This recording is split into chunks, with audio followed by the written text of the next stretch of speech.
Halo, aku Ekal Ronald Brema Purba. Asalku dari Medan, jauh dari kota ini. Aku hanyalah satu dari ribuan anak yang memutuskan merantau ke kota besar ini demi mengejar gelar dan satu tujuan utama, yaitu mengubah nasib dan mengejar masa depanku. Aku meninggalkan semua kenyamanan, teman, keluarga, rumah, semua untuk masa depanku. Sewaktu berangkat ke sini, aku membawa koper yang berisi baju, perlengkapan, dan harapan semua orang yang saya tinggalkan. Di kos 5x5 meter ini bukan sekedar kamar, tapi sebuah kapal layar di lautan kota perantauan.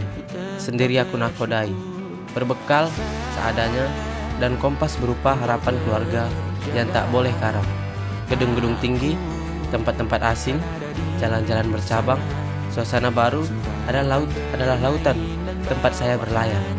Setiap pagi, mentari masuk lewat jendela kecil, menyambutku bukan dengan sarapan hangat buatan ibu, melainkan dengan daftar panjang tanggung jawab dan harapan yang dibebankan di pundak. Di sini aku berjuang sendiri. Ketika sakit, aku merawat diriku sendiri. Ketika kesulitan, aku mencari solusi sendiri. Ini bukan tentang mengeluh, tetapi tentang pendewasaan yang dipercepat. Sekarang, saya sudah resmi menjadi mahasiswa yang dimana saya adalah pelajar di tingkat tertinggi. Saya menjadi mahasiswa baru di Universitas Negeri Surabaya di jurusan olahraga. Tentunya tidak mudah menjadi mahasiswa olahraga karena di sini kita tidak hanya capek berpikir teori, tetapi capek soal fisik. Karena di sini kita dituntut untuk bisa melakukan teknik dan gerakan dalam berbagai cabang olahraga.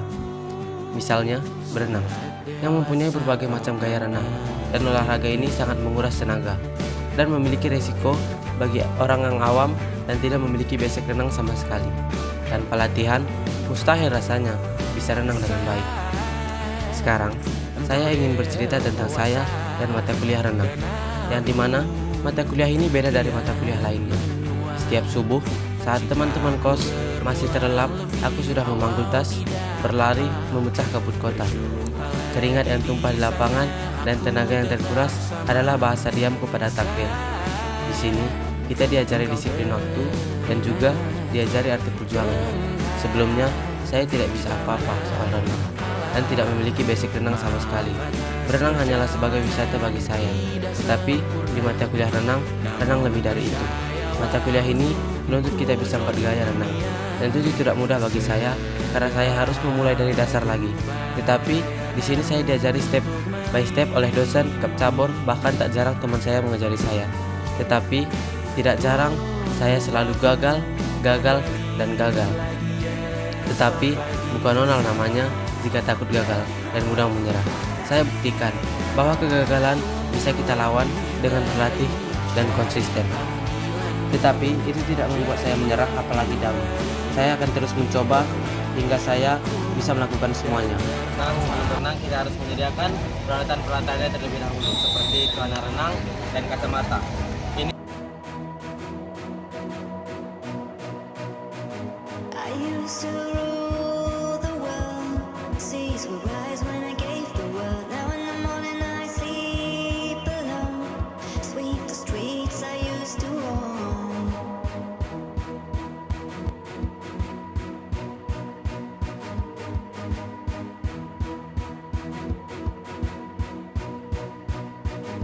I used to roll the dice, feel the fear in my enemy's eyes. Listen as the crowd will sing. Now the York King's dead, long live the king. 1 minute I had the king. Next to Yang saya pelajari pertama adalah jump start dari awalan badan jongkok. Next step, saya lakukan jump start dengan badan berdiri tegak. Step akhir, saya melakukan jump start dan dilanjutkan dengan macam-macam gaya renang.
Itulah sedikit cerita saya dari saya belum bisa apa-apa hingga saya bisa berenang 4 gaya. Terima kasih kepada dosen, cabur dan juga teman-teman yang sudah mengajari saya dari teknik dasar hingga sekarang sudah bisa melakukannya dengan baik. Intinya, jangan takut memulai, jangan takut gagal. Latihan dan konsisten adalah satu kunci untuk mencapai keberhasilan. Saya Karuna Brema Purba mengucapkan terima kasih kepada Kepcabor, teman-teman dan dosen yang telah mengajari saya dari nol hingga saya bisa melakukan 4 gaya sekaligus dalam berenang, dan saya juga bisa melawan rasa takut saya. Terima kasih atas dukungannya, terima kasih atas dedikasinya, dan terima kasih buat semua pengajar baik. Saya siap lulus UTS dan UAS yang sedang berjalan saat ini. Pesan saya untuk adik-adik yang ingin mengikuti mata kuliah renang di tahun depan, jangan hanya mengharapkan latihan di mata kuliah renang itu saja, tetapi berlatihlah di luar jadwal mata kuliah renang, karena mata kuliah renang itu hanya sekali seminggu. Dan juga pintarlah dalam mengatur waktu, karena mata kuliah renang ini sangat menekankan kedisiplinan waktu dan bekerja keras dan berlatih dengan keras supaya kalian bisa lulus UTS dan juga lulus UASnya di akhir nanti.